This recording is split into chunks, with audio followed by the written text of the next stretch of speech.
Welcome to this week's episode of Listen to Your Coaches. I am your coach, Mike Wilkins, here with Coach Will Morrill. And behind the scenes, as always, young Max Jarrell on the producer desk. This week, we got a lot of fun stuff to talk about, but we're going to keep it short and sweet because I got a hard out. So we're going to talk about the LFA that passed because we had two of our fighters fighting on it, Farman Hassanov and Lucas Siebert. We're going to touch a little bit on the IBJJF Detroit. Three of our athletes were out there, so I want to make sure I give them their due. We're going to get in the UFC Baku, talk a little Jon Jones, Tom Aspinall, and we're going to wrap it up with this upcoming week's UFC 317. Sound good to you, Will? Sounds great. All right, Will. So this weekend, we went out, well, I guess this week, we went out to Salamanca, New York, to the Seneca Allegheny Casino. How was your experience? Outside of the fights and the steaks and eggs, it was fairly boring. Steaks. I'm sorry. But the fights made up for it. It was pretty sick. We had a lot of success, and I think it wasn't just the fights themselves that went well. It was the preparation. You know what I mean? It was the shakeout in the hotel. It was the shakeout went well. Yeah, it was the learning to cut weight away from home. Fighting for the first time for Lucas, at least outside of Pittsburgh. Yeah. Overall, really, really solid. Lucas has fought in West Virginia and in Ohio once each as an amateur, but those weren't like the whole like fight week thing that like these larger promotions like. So for example, LFA, Lucas and Farman, they both fought on Friday, but have reported to the event Wednesday, right? You know what I mean? Whereas like when you're here, you fight Friday. If you fight Saturday night, you report to the event Saturday night. Like you know what I mean? So it's like kind of like give you a little bit more of that next level experience. So where do you want to go? Like with topics, Max, do you have questions or anything that you want to ask about the weekend or a week? I want to hear how you guys go about it. I have a couple like things I'm wondering, but I want to hear your guys' breakdown of how the week went. All right, like, so like day by day. Yeah, starting like on Wednesday, like you said, a lot of people don't realize that you have to check in so early. Right. So Wednesday's check-in day. Farman and Dove, they head up early, right, and they get there right at check-in time, like 4 p.m. Will and I, we got there like a little after 6. We were we would have got there earlier, but we actually drove through some pretty serious rain. Yeah. So like I was driving very cautiously, weather conditions were not great. It's only 3 hours away. Yeah. You know what I mean? Of the weather, dude, we just lost our light. Oh man. Guys, so let's address that. Almost every single viewer here is from Pittsburgh or in Pittsburgh. Unless you're from Youngstown or in Youngstown, which is going through the same weather. We're going through a heat wave, and Will is super poor, so he doesn't have air conditioning. So we're not turning the lights on. No, his air conditioning broke, and he can't afford to get it fixed. But if you guys go to listentoyourcoaches.com and you check out the merch store, you can buy a couple of these snapback hats, listen to your coaches, maybe a t-shirt, some sweatpants, and then we can maybe get Will's air fixed. And we also can't afford to turn on the lights. Yeah, so also... And if the video goes away, it's because, I can't charge my phone either. So that's why if you're watching it, which I never watched the podcast, I just listen, but I know there's a generation that likes to watch, so right on. So anyhow, we get up there Wednesday.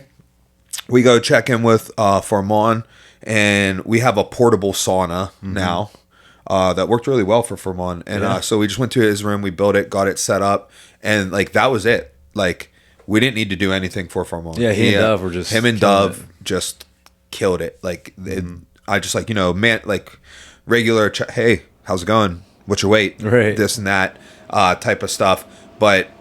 He required no coaching assistance. Right. And then Lucas got up there after we were asleep because he did the majority of his cut here and then drove up there just to sleep. And then we would wake up. Thursday morning, we went to the YMCA. We started the cut, had some issues and stuff like that. And yeah, that was it. Weigh-ins were at 11. Slotted that. Everything got taken care of. And then we ate some steaks.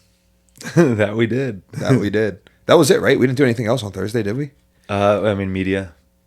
Oh, yeah, we did media. Oh, my God, we did media. Yeah. So Farman did his media, and we were down there and like he like did it like so secretively. Like I was like, yeah, he was like, all right, I'm done. And I was like, what? Because like I wanted to be there for it, right? Like, you know what I mean? I like to like see it and watch and stuff. So he was done, and then Lucas did his media, and he did a couple interviews. He did a social media interview. He did his pictures, and then he did his interview with the broadcast team, so they can learn more about him, to talk about him like during his fight. That was really cool. It was Ron Crook, Gil Melendez, and then two other gentlemen that I wasn't really familiar with, but they were also cool.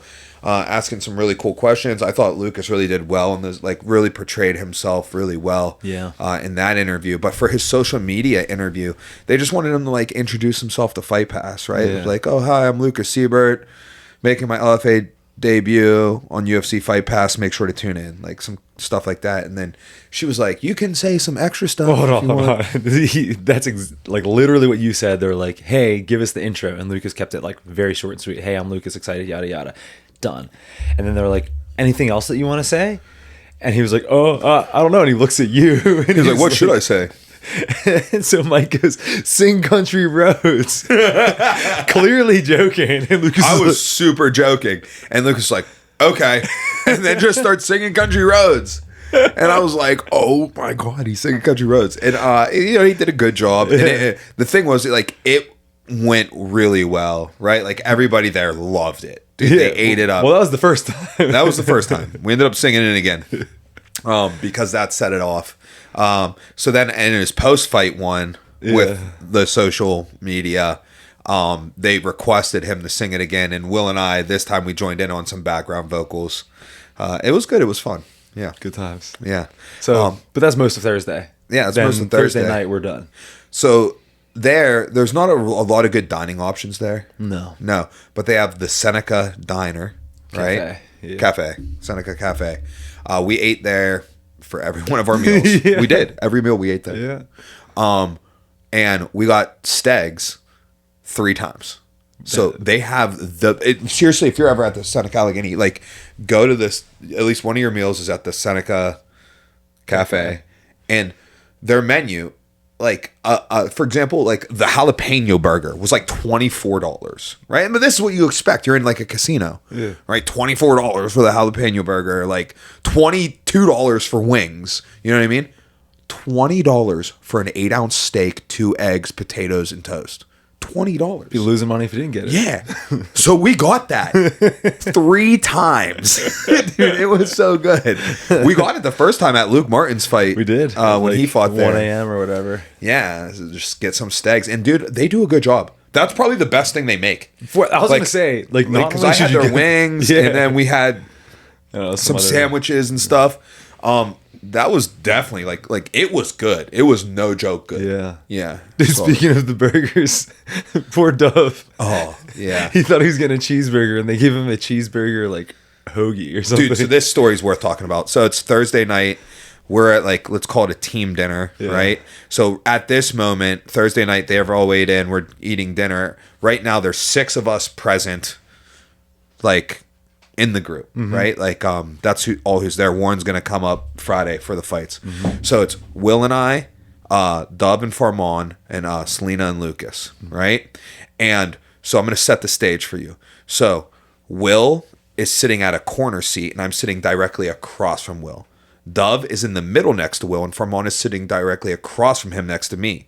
And then Selena is next to Dove, and Lucas is sitting directly across from her next to Farman, right? So like straight across and stuff. And when it comes to ordering, right, like, you know, naturally it's a little bit more difficult for Farman and more difficult for Dove because like it's in English and like the language barrier and like what is this and what's on this and stuff like that. And Farman's going to order, you know, a cheese baguette. Right? What are you getting? I'm gonna get a baguette, right? And then he would be like, "Oh, burger." Dude, burger. Go heavy American accent. He'd be like, burger. Yeah. And so Dove also wants just a cheeseburger. That's all he wants. Not too much to ask. They had this cheeseburger hoagie thing that he ended up getting, right? So like somehow it got lost in translation. And then it should have never got lost in translation. bro. So we go through like, you know, your normal struggle, and we're like helping out as best we can, blah, blah, blah, to the waitress. And then at the end of the meal, as we're like getting our checks, she goes to Farman, where are you from? And he's like, Azerbaijan. And she says, I'm from Russia. And then they start speaking Russian to each other. And then Farman goes, he speaks better Russian than me, and points at Dove, and Dove starts speaking Russian to her, right? So they all could have just talked to each other super well in Russian, but like English was more difficult for all three of them, and that's how they were trying to communicate at the beginning. And I'm like, bro, that is hilarious. Yeah. So that was pretty fun. Yeah. And then Friday had a best shakeout I've ever seen. Yeah. Well, we went down at like 11. Farman and Dove got some movement in, and then Lucas hit pads with you, and then while Farman and Dove got some movement in, and then Farman hit pads with you while me and Lucas got some movement in. Yeah, it was perfect. Yeah, it went perfect. And if you had to give an MVP for the week, who's getting the MVP? Probably Dove. It's Dove 100%. Yeah. Dove 100%. Listen, for the warm-up, Farman beat the dog shit out of Dove. Beat the shit out of him. Right? Like, we're holding the mats together. They give you like 3 like strings of mats. So I'm standing on one side, Warren's standing on the other. So that way we're like trying to smush them together, because after you explode, they just spread apart. And Farman... And they fought. Bro, he is beating... And I'm like, yo, as soon as they were done, I was like, thank God you're here. Because that was me last time. And I was like, it ain't never going to be me again. I was like, yeah, dude. I was like, dude, MVP, bro. Just got the shit kicked out of him for 4 months of warm up. Yeah, I got a little bit of that myself, because you guys all walked out with Farman, and I stayed back with Lucas to like, get his warm up. We ran back, by the way. We didn't like. I didn't even go to the doctors with Farman. I went straight back. Kidding when I complained that you guys took too long, but so like Lucas and I are cracking pads. He's getting warm. Everything's going well. And then he's like, yeah, let's get some ground and pound stuff. I'm like, all right, cool. I got my mitts on, like whatever. I can just like play a little guard, but like it's mostly him just like posturing up, throwing. I'm like, all right, cool. I don't have to do too much jiu-jitsu. And he's like, all right, let me feel like X, Y, and Z. I'm like, oh no. And then I start like popping the pads off, and I'm just like grappling with Lucas. And I was like, oh no, this sucks. And then like 30 seconds into it, Mike walks in. I was like, oh, thank God we have a grappling coach back. Yeah. So yeah, I mean, good warm-ups. Everything was great, man. So let's talk a little bit about the fights. Yeah. Farman came out and just threw bombs of right hands over and over and over, and then was like, hold on, let me throw a head kick. And then he's like, never mind. Bombs of right hands. And he took a takedown attempt. The guy like was good at keeping some distance, so the takedown attempt in the first round didn't land. But we all felt pretty strongly Farman won the first round. It was a competitive round, but he won. Yeah. We go in the corner, me and Warren, and I'm like, Farman, like, you got to throw multiple punches. I don't care what punches they are. Yeah. Every single one can involve this big right hand. That's fine. Completely fine with me, right? But there has to be, preferably something before and after, right? And also, I promise you, if you take him down, you will finish the fight, right? I promised him. I looked him in the eyes and I promised him.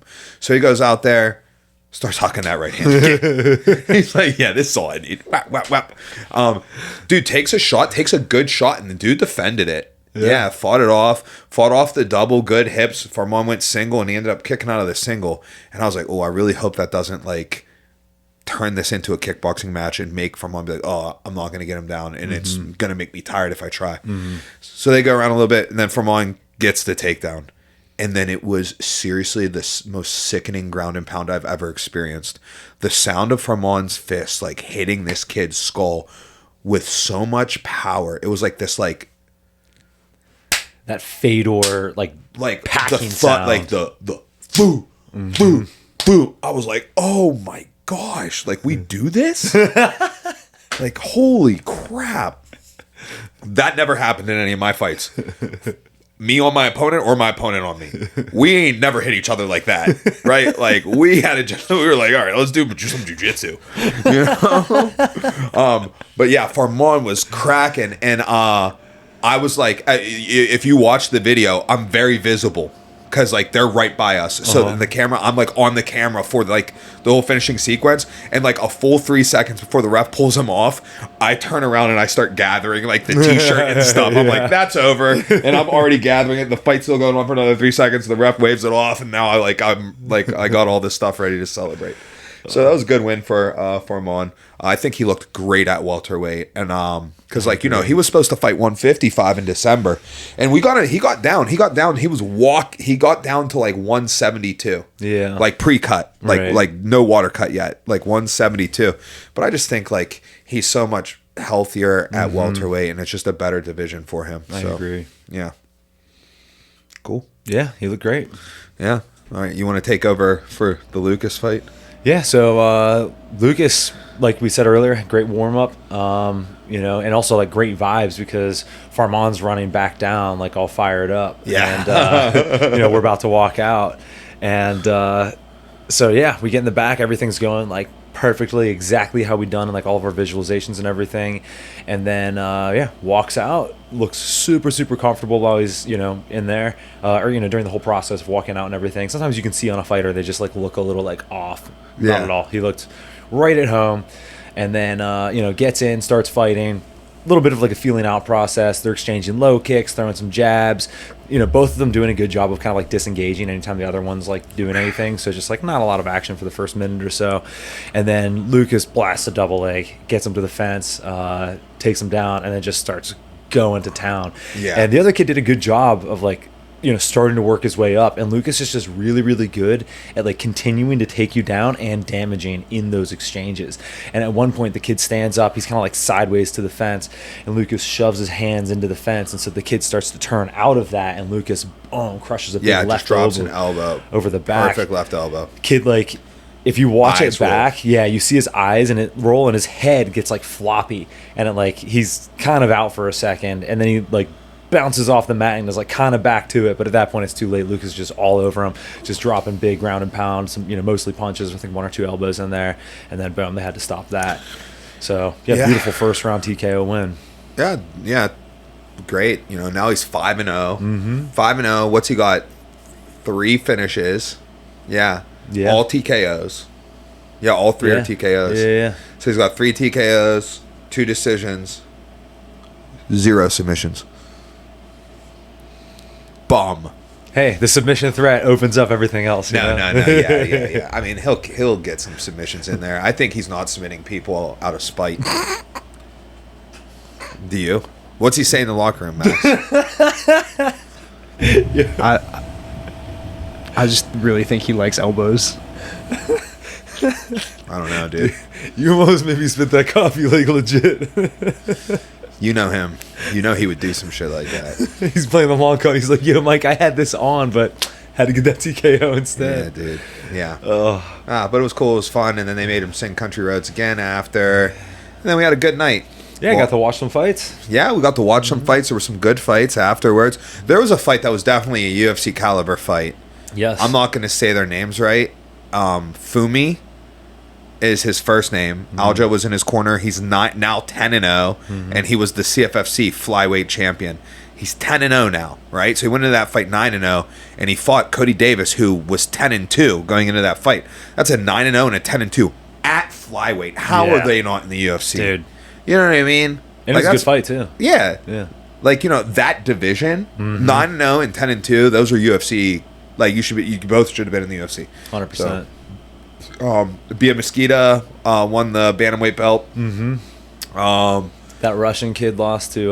That Russian kid was a full dick. Yeah. Yeah, dude. This dude, he was like, I thought he was like kind of cool at first and stuff.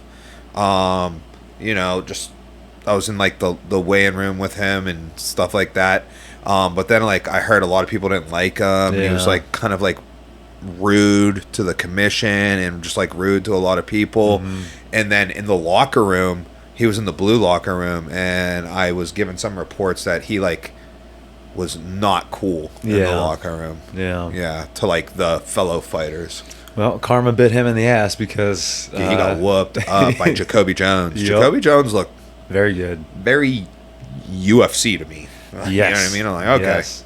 I believe Jacoby Jones, did he have a Contender Series fight? I think so.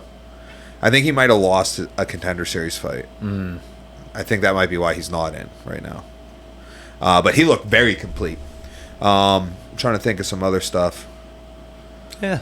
Those are the highlights, I think. Yeah, Jacoby Jones did have a Contender Series fight. I was going to say, I thought he'd been on the Contender Series. He fought Daniel James Allen.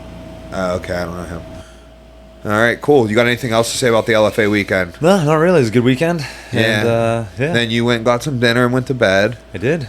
I'm manned up. Hit the tables with Lucas Jones. I just put it this way. One of us lost all their money. The other person made a profit. But as a team, we were profitable. Right As on. a team, we were profitable. Actually, dude, this is one of the funny parts. Before that, Lucas Jones was like, he was like, yo, dude, you want to play blackjack? And I was like, not really. Dude, he looked at me totally seriously, and he goes, what are you, a square? Yeah. It's like, I guess. What are you, a square? I was like, what is it, the 70s, dude? Yeah, Like, dude. That was awesome. it was hilarious. That's very good. Yeah. So that's LFA. Wrapping up on some other local news, the IBJJF was in Detroit. We had 3 of our teammates competing. Claire Butterfield, she had no one in her division, so she got the default gold in her black belt IBJJF debut, right, after doing ADCC last week. But that was her IBJJF debut. That's good because that throws her 27 points, which will get her closer to qualifying for Worlds. And then in the open weight, it was just her and a super heavyweight. So Claire is a lightweight. Super heavyweight for the IBJJF women, I believe, is anything above 172. Like, there's no cap on it, right? It's just this weight and plus. So, don't know how much her opponent weighed, but we know at the very minimum it was over 172. And you figure if you were close to 172, you would just go heavyweight. Right. She had so giving up about 50 pounds. She had a really tough match. She did really well, went the whole 10 minutes. She ended up losing 9-0, gave up 3 guard passes, but had some solid submission attacks. Had a good triangle locked on, back triangle where she was attacking the arm. And, I felt like it made me feel bad because I felt like if I was there, I could have helped her finish that. Like, you know what I mean? Like, I got some answers there and stuff. So kind of like was like, dang, wish I was there. And I was originally going to be there. I was originally going to be competing at that. But then Lucas and Formon got these fights, and that took priority. Also, Erica Amoroso competed. She took silver in her weight and silver in the open weight, so pretty good performances all the way around. And then we also had Isaiah Schaefer out there competing. He took gold in his weight class in the gi, gold in his weight class in no gi, and he also won the absolute no gi title as well. So racking up some big wins for the team, and that pretty much puts a bow on the IBJJF Detroit for Stout. Very cool. All right, let's move to UFC Baku. This is a fun card. Event that took place in Azerbaijan. Prelims started at noon Eastern, main card at 3 p.m. Eastern, so it was a daytime card. It was not Usman versus Buckley. There we go. All right, in the main event, we had Jamal Hill versus Khalil Roundtree. I did not watch this fight. Oh, really? Yeah, because I was thinking about, how much I don't care. So you guys go ahead and take over. It's exactly what you'd imagine. It was Khalil out striking and out pointing Jamal for basically the whole fight. It was a little bit Thai style in that in the last 10 seconds, if he had clearly won the round, sometimes he would just circle and not engage, which is a part of Muay Thai I'm not a huge fan of, but I'm also kind of a fan of him bringing traditional Muay Thai into the UFC. So it's do I want to take the good with the bad? I don't know, but yeah, that's pretty much all I can say. Khalil looked really good. Jamal he looked like Jamal. And Khalil was just better. So that just made me think of something. Okay, we're going off on a tangent. Let's go. It's probably more entertaining than this fight. So you were talking about bringing that over from Muay Thai, and I was like, oh, what could we bring over from wrestling that doesn't really apply to MMA? Right. That's the thing. That part of Muay Thai doesn't apply to MMA, right? It's shoving dudes at the end of rounds. Yeah, and stuff. And I was thinking about how in wrestling, we'll take someone down and lit them up, take them down, lit them up, take them down, lit them up. Mm-hmm. And I was like, oh, we could do that, but it's not really working towards the finish. And then I thought, it is working towards the finish, right? If I'm out there and I take you down, I let you up, I take you down, I let you up, I take you down, I let you up, right? That's the same as a striker, jabbing, jabbing, right? You'd be like, oh, well, after you take him down, you got to work for the finish. Be like, well, what if me letting you up is me working for the finish? I'm wearing you out. Like, I'm making you go down and up, basically doing burpees, right? Or get-ups. Dude, Lucas and I have a whole strategy based on it. It's called a cut striker. Okay. Because you know how in wrestling you cut someone, let them up, right? You're a cut striker. You cut and hit them. Yeah, there you go.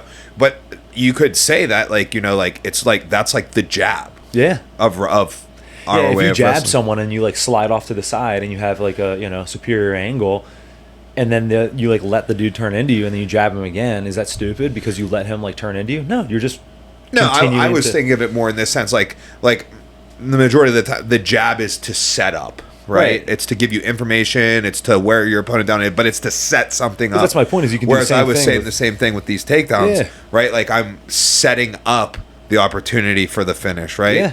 And it'd be like being like, oh, you got to go for the finish the whole time, and it's like, well, then you should never throw jabs. Yeah, right. You know what I mean? It should just be hooks, crosses, and uppercuts, bro. Yeah. And overhands. Yeah. All right. Okay. Yeah. Just a thought that entered my head. Okay. So this fight sucked. Next. Okay. Also, for what it's worth, dude, I was gonna say this fight didn't suck, but I also fell asleep during one of the rounds because we didn't sleep a ton the night before. We didn't sleep a ton the night before. We didn't sleep a ton the night before, bro. You went up to the room and went to bed. I went gambling. I gambled. I was on a table for 3 hours. Then we tried getting Lucas an Uber, and we realized Ubers didn't exist there. So then I drove him to his Airbnb and back. And I woke up naturally, no alarm, before you. Yeah, dude, I got like 6 hours of sleep. That's not enough for me. I actually, on my Whoop, I got like 3 hours, 17 minutes of sleep. Yeah, that's a naturally, standard. woke up like a G. Woke up. He was like, oh, are we getting up? I was like, yeah, I'm going to shower. He's like, oh, okay, open the window so that you let some sunlight in. I'm a vampire. That's exactly what you did. I walked into practice Saturday morning or Saturday afternoon. When I walked up the steps to the gym to the practice, and I was told, I was like, I knew Jonas was going to be covering for you, and I was like, oh, they're probably still up in New York. And I looked to my left, and I see Mike pulling out of the parking lot, and I'm like, this one, leaving the gym. I went there, got a good workout in, hit some pads, did some grappling, showered up, and left before, and Will had a full night's sleep, and you know where he was? He was up here crying about his air conditioner. All right, so Rafael Fiziev versus Ignacio Bahamondes. Yeah, dude. So this fight sucked. I'm just kidding. Go ahead. Did you watch this one? No. I just realized I didn't watch any of these fights. Hold on, just so the viewers know, before the pod starts, I always ask Mike to go, hey man, did you watch the fights? And he goes, most of them, which usually means like, oh, he was doing little odds and ends in between, and you know, you missed one or two. But now I'm realizing that's not the case. I said most of them. The only one I missed was the Sadykhov versus Motta fight. And Will was like, that was the best fight, which I knew was the best fight because they got all the bonus money. Yeah. But so then we watched it here before the broadcast, and now that I'm watching this card report, I realized I forgot to watch it. The dog ate my homework. For what it's worth, you know, me off my 6 hours of sleep, I was also falling asleep while watching these. And it was hot, dude. No AC. I was complaining. But, yeah, Fiziev looked good. He was just a sharper striker. He was all the way out or all the way in, and did what we know Fiziev is, like, actually capable of, right? You know, high-level striking. And if you look at the significant strikes landed, it's not that different, but it was one of those deals where Fiziev had a lot more sting on his strikes, so it was a pretty clear win for him. And he got 4 takedowns. Dude, oh my God, I didn't even mention that. He, like, looked good with his takedowns, too. It was pretty sick. That was just because people at home can't see, but Max just totally threw me an alley-oop on that.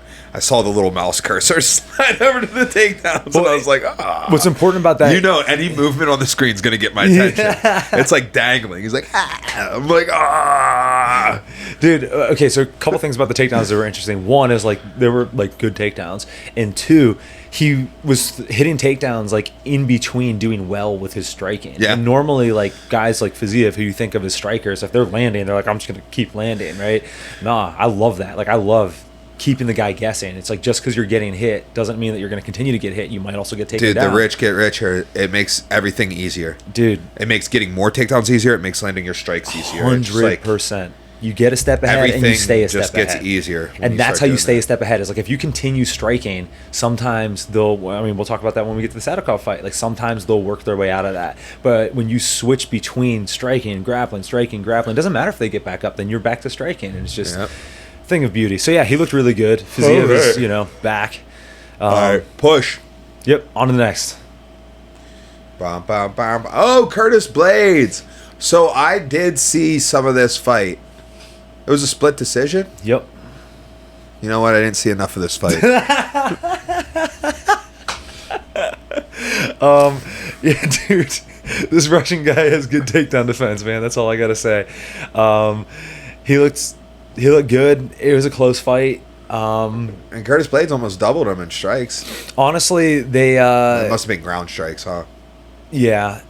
And also, like, it was close, but for what it's worth, there was a decent amount of skill, and there was also like not the worst pace for heavyweights, so it was all right. I wouldn't go back and watch it again, but I mean, it finally happened.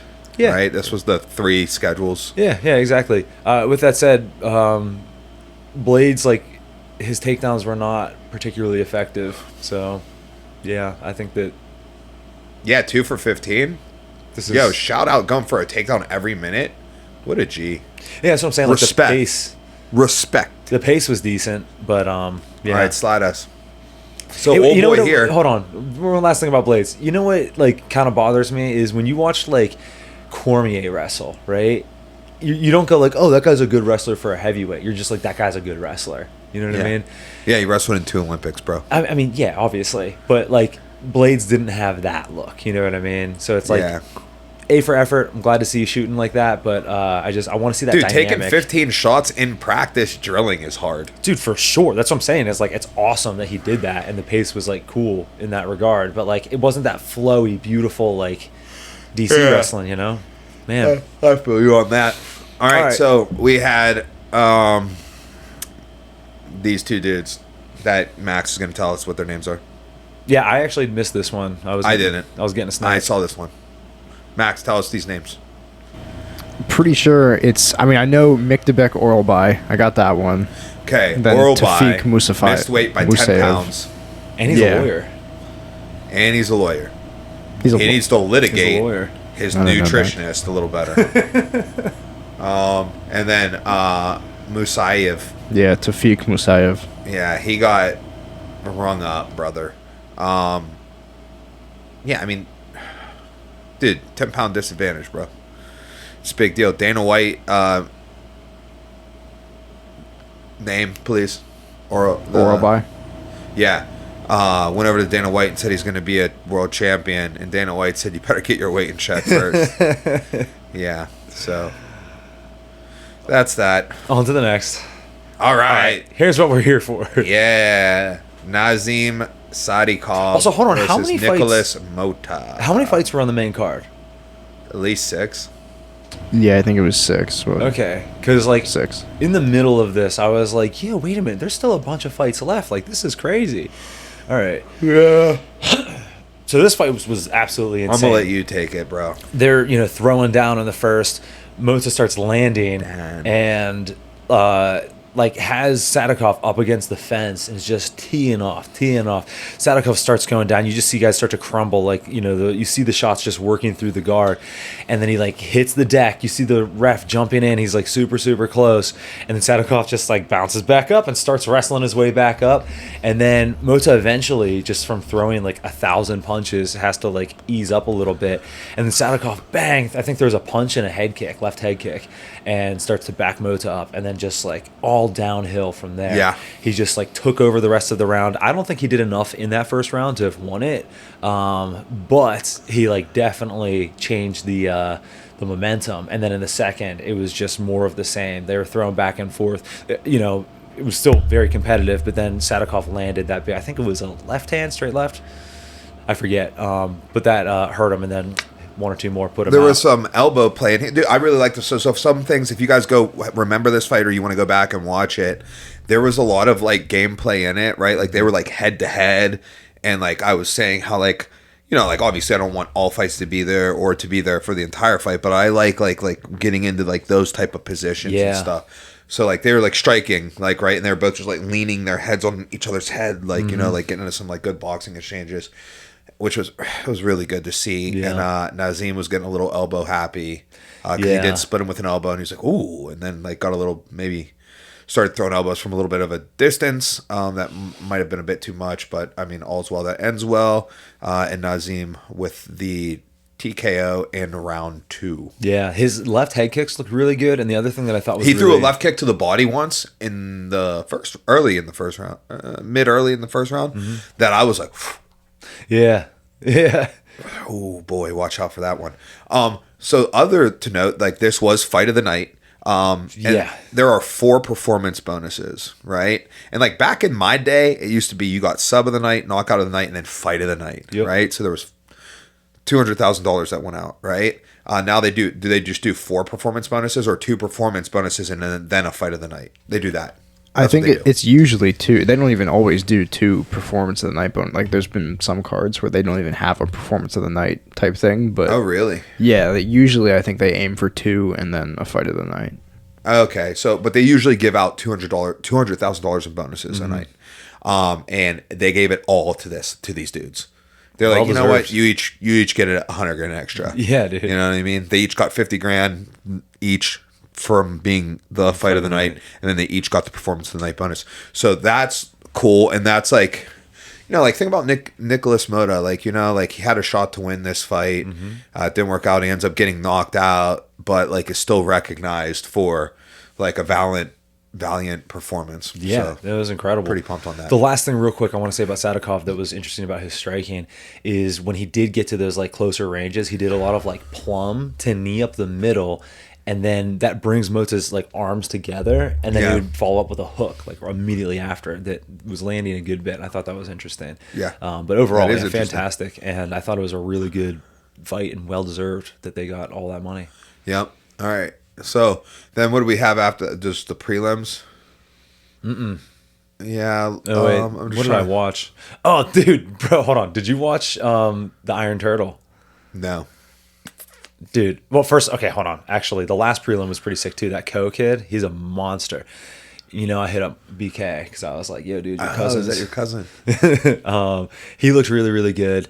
And then, dude, so Jun Young Park, the Iron Turtle. So they're fighting, right? And at first, how do you say this guy's name? Nordiev. So, this is where he filed him, and the second round, 2. He got 2 points taken away in the second round. What were the fouls? Dude, okay.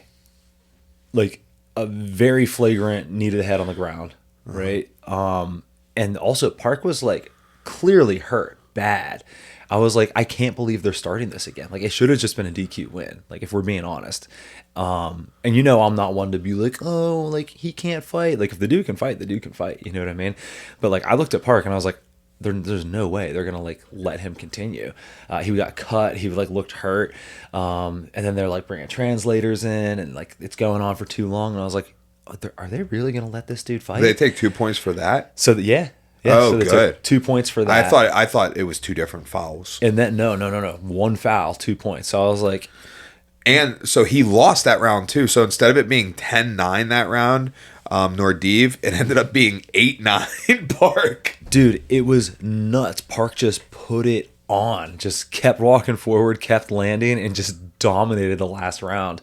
After getting like very flagrantly fouled. So sick. Yeah, dude. Big fan of the Iron Turtle. That was super sick. I don't know if I've ever seen that layout of scorecards, let alone a 29-25 scorecard. Yeah.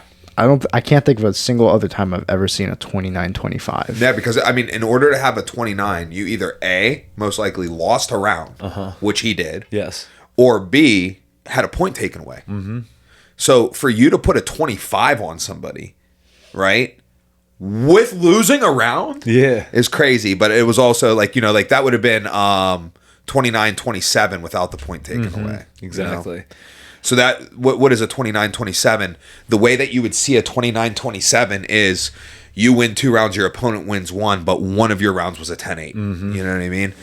So essentially that's what happened here. For that scorecard that you're reading, that 29-25, it was 2-1. One of his rounds was a 10-8. So that was a 29-27 and then minus 2 penalty points. There's how you got to the 25. So, but like, it was cool just to see the right guy win, even though the ref did the wrong thing, in my opinion. The ref should have just stopped it, DQ win. I think that he put Park in, more danger than is necessary for an already dangerous sport. Yep. But nice to see the right guy win. All right, keep going down. I just want to see if there's anything else. The Tagir Olambekov fight, that was a sick fight. I only saw the last minute of it. Yeah, dude, it was a sick fight. Flyweight's gonna flyweight, just doing everything involved in the sport. And then that Hamdi Abdel Wahab versus Mohammed Usman, who is Kamaru's younger brother. Is this correct? Mm-hmm. Usman won the split decision. It says unanimous. The unanimous decision. Yeah, Usman won the unanimous decision. Hamdi, world champion, Greco-Roman wrestler. Oh, I remember him now. Okay, yeah. Actually, bro, heavyweights are heavyweights, but dude, he looked agile with his boxing. I'm just gonna say that.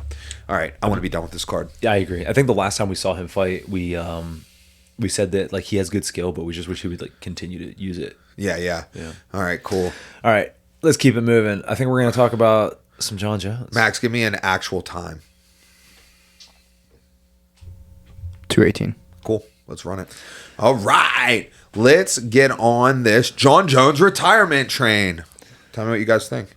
All right, so there's a couple factors here.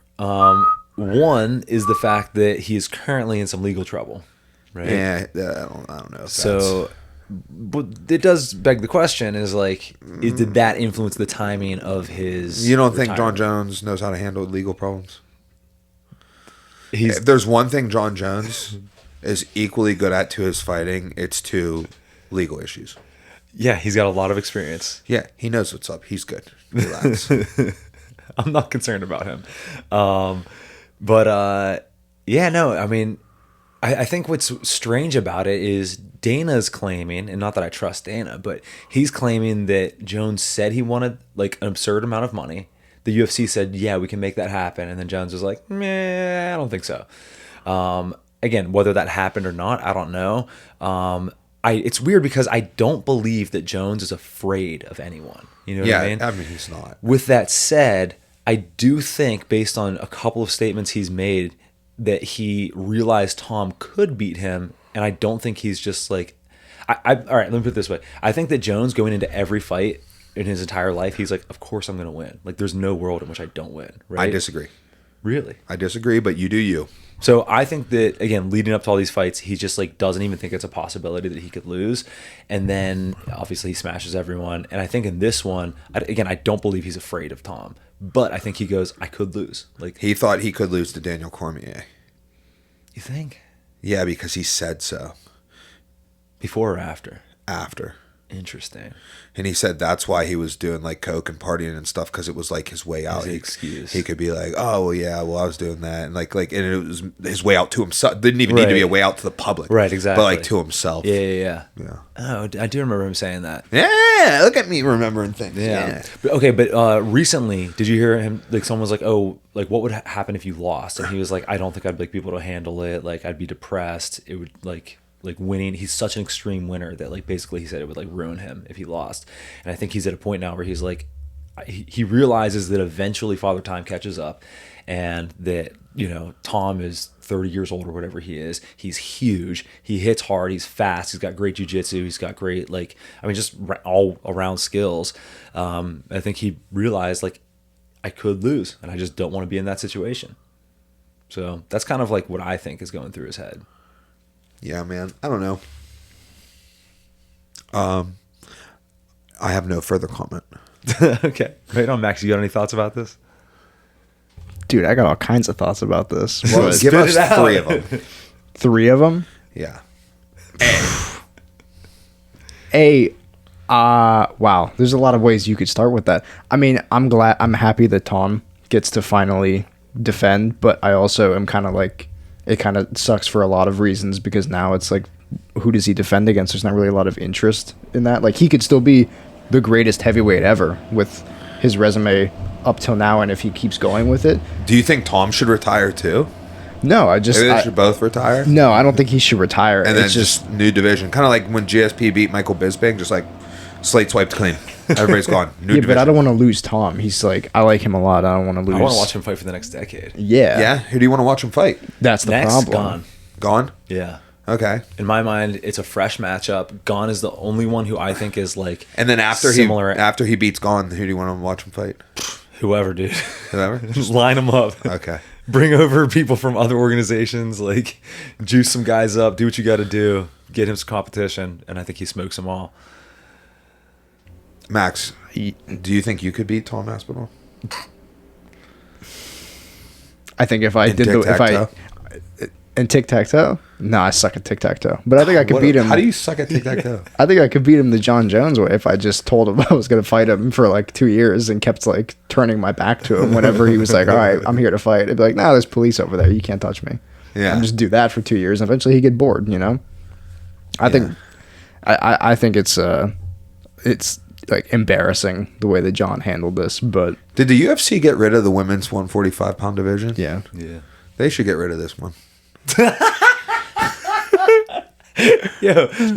Get rid of the men's heavyweight division. No. Tom is Amanda Nunes. You got to wait for Tom to leave, and then there's no one good. All right. So it's got to stay for the time being. Okay, all right, Mike, I got a question for you then. I think this will re-engage you into this Jon Jones drama.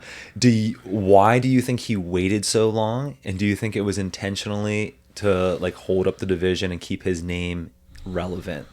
What did he benefit from keeping his name relevant for that extra time? Like just more time with him in the spotlight, which I think is better for sponsorships, opportunities, and things like that. And what sponsorships and opportunities did he get that you don't believe he would have gotten during that time? I don't know specifics, but if you are being sponsored by like a gear company or whatever, and you're actively the UFC's heavyweight champion, right? Like I assume that you get paid a certain way. Whereas if you're retired, I don't know if it's the same. Right. So which gear company was he sponsored by? As I said, don't know specifics. I'm just speculating here. I'm wondering your thoughts on it. No. I'm going to throw out one. Nothing. He wasn't like nothing happened during the time he was champ. Like nothing new happened. Like you know what I mean? Like he went and did some reality show in freaking Russia, right? In which they offered to Daniel Cormier as well. And guess what? Daniel Cormier is retired. So I don't think that has any bearing on that. Mm-hmm. And then like who's he even sponsored by? Right? You know what I'm saying? Like nobody. Like I'm sure he does appearances and stuff, and I'm sure he has and you think like being the active UFC champ other than retiring as the greatest fighter of all time makes that different? I don't know. That's why I'm asking you. I do know, and it doesn't.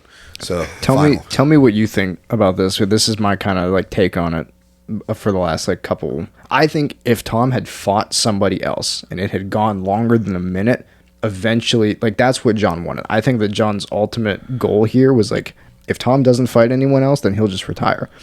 Jon, well, like what you said, right? He's not scared of anybody. I don't think that he's scared of Tom, but he's not the guy who's like anywhere, anytime. He relies on tape study and homework and and just picking all that stuff apart. And there's no tape on Tom beyond a minute, right?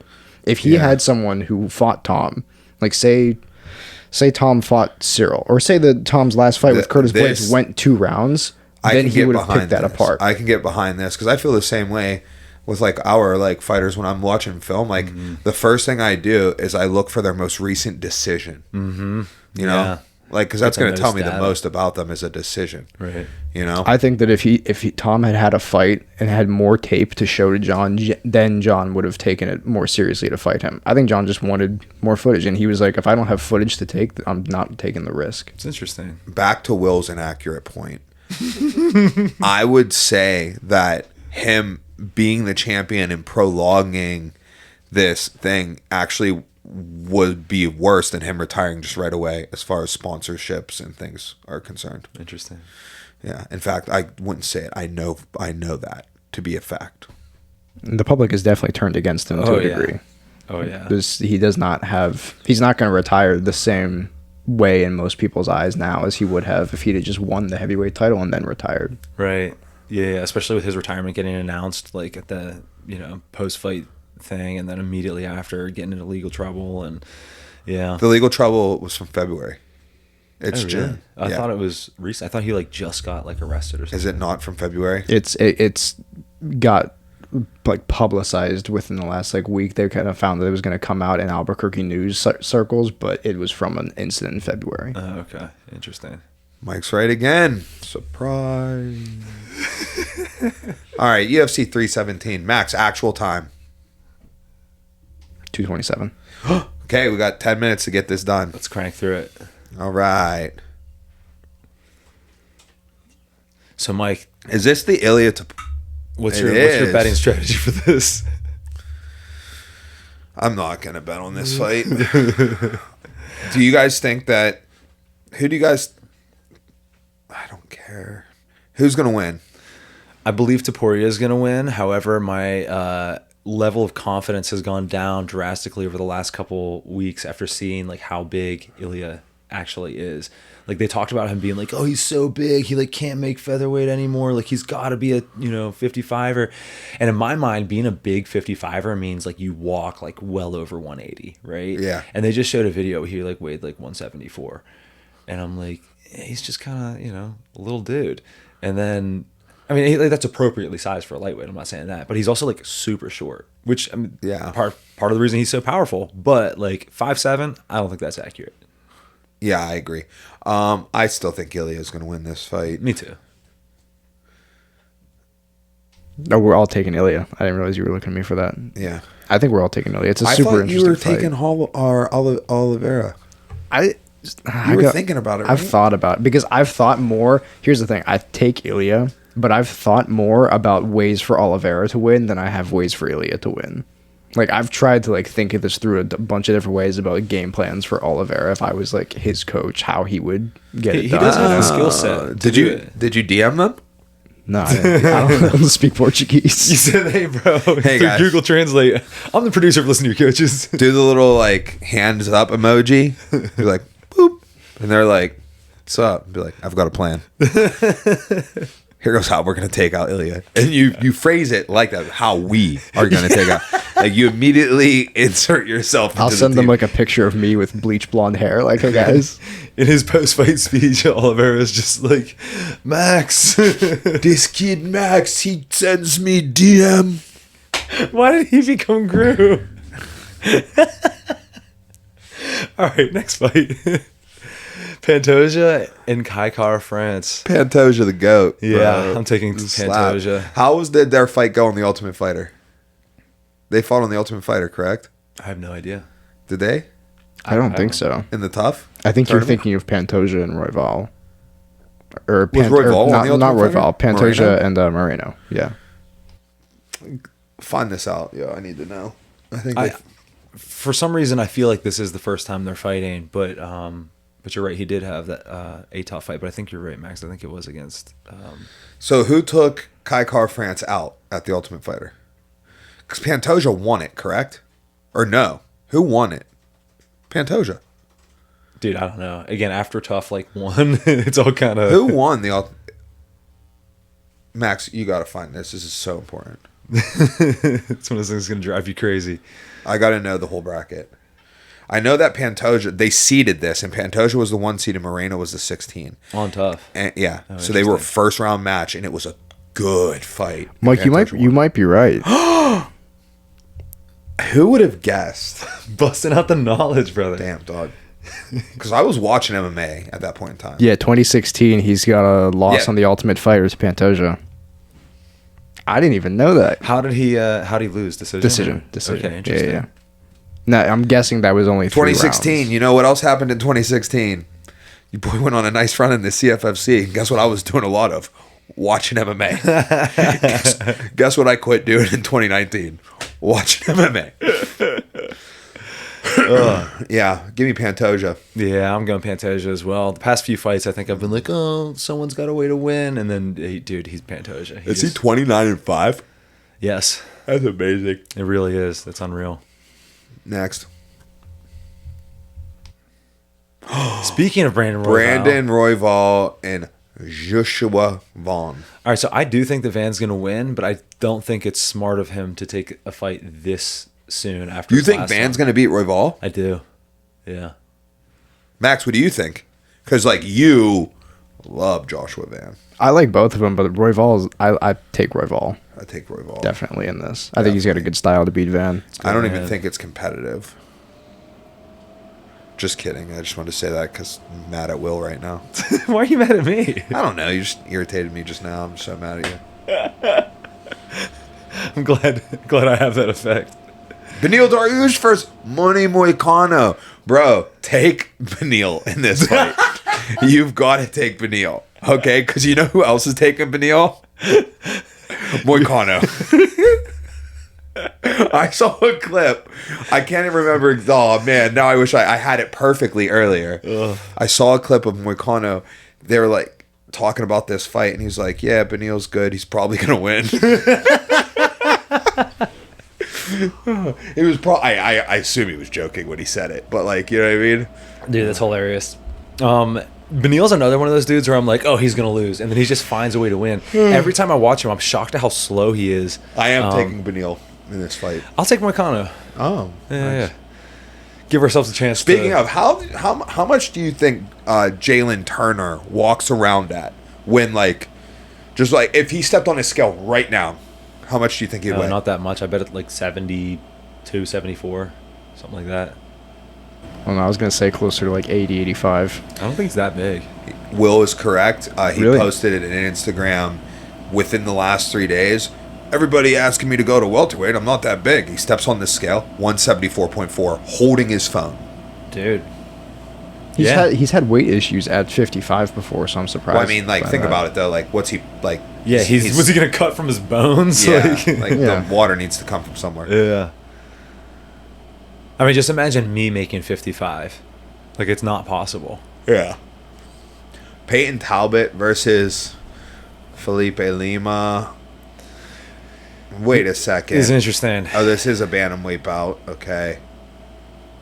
I don't know. I think I saw a thing on Instagram that Lima's on like a big like 10-fight run or something like that.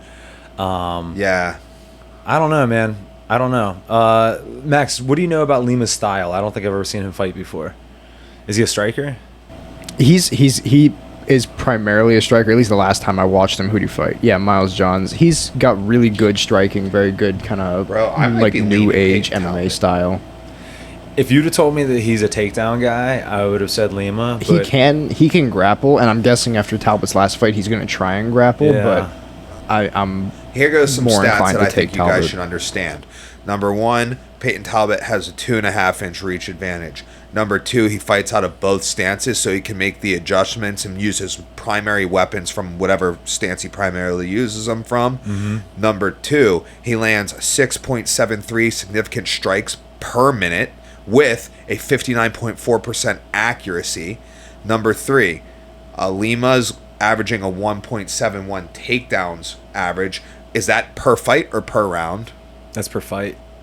Per fight. Mm-hmm. Okay. So if that was 3 or 4, that would make me a little bit more like, all right. With a 42.86 accuracy, not terrible, but...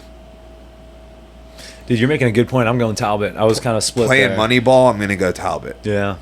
What could sway me is if I could get on their records and start like comparing common opponents. Yeah. And also just to see like if Lima had like a bunch of subs, I'd be like, oh, okay. But I don't.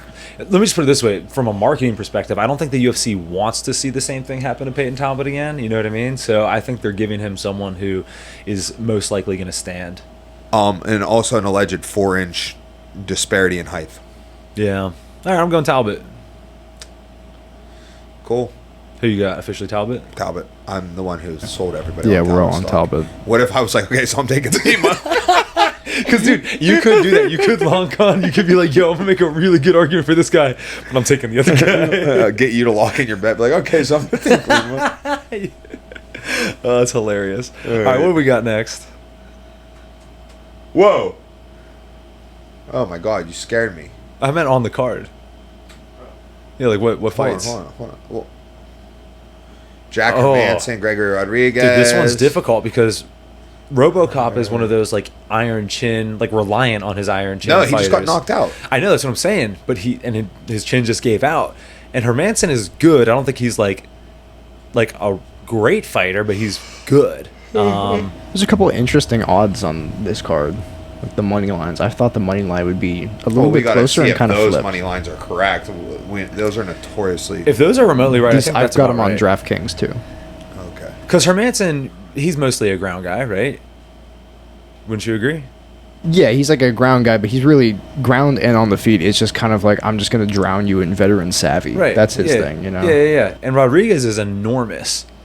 So, like, I just don't know if that's going to... Well, I don't know, man. I don't know. This is a hard one for me. I'd probably lean Rodriguez. Mike, you got any opinions on this? No, man. You care about MMA at all? Not at all. Next. We could stop making picks at this point. Oh, dude. Nico Price, Jacoby Smith.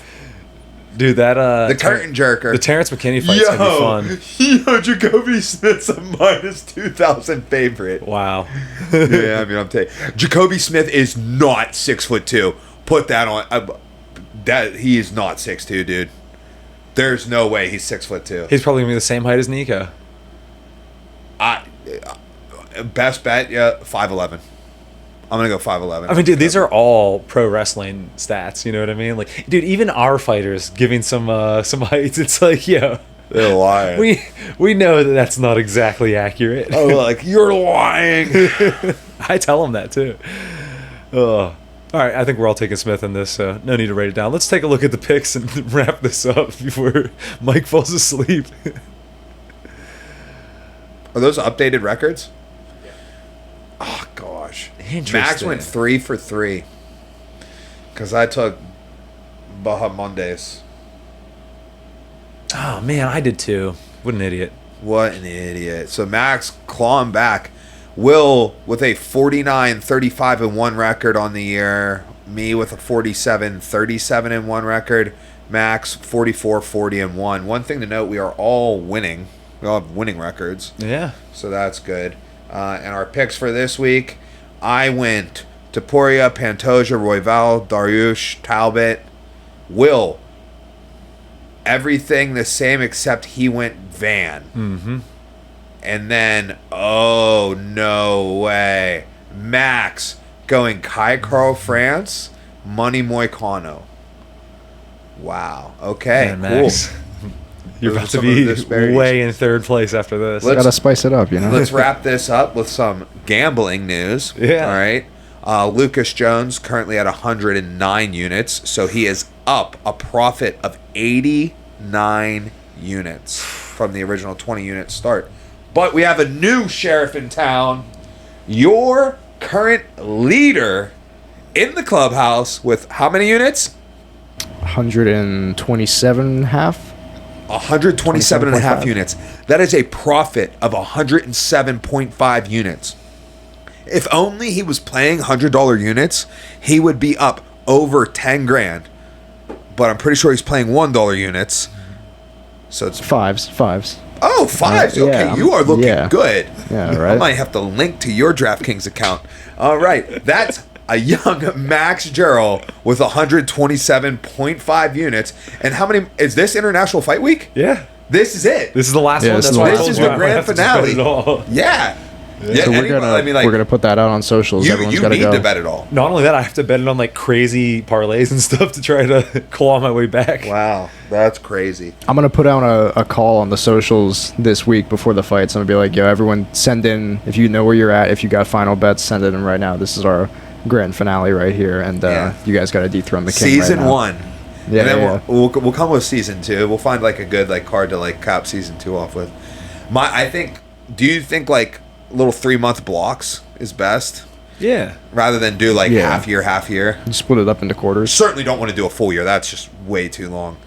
Yeah, we'll run a 3-month block again after this. So we'll find somewhere that like makes sense to like cut it before we can do our fourth quarter one, which will be take us to the end of the year. All right, cool. That's this week's episode of Listen to Your Coaches. Make sure to hit up all our socials. We have TikTok, Twitter, Instagram, Facebook. We're on Spotify and YouTube. Make sure to like and subscribe. You can even hit the little bell to receive notifications when your Listen to Your Coaches podcast has been published. Check our merch store. Buy some gear. We can turn the lights back on. Turn Will's lights back on. Yeah, and that's it. We're out here. Bye.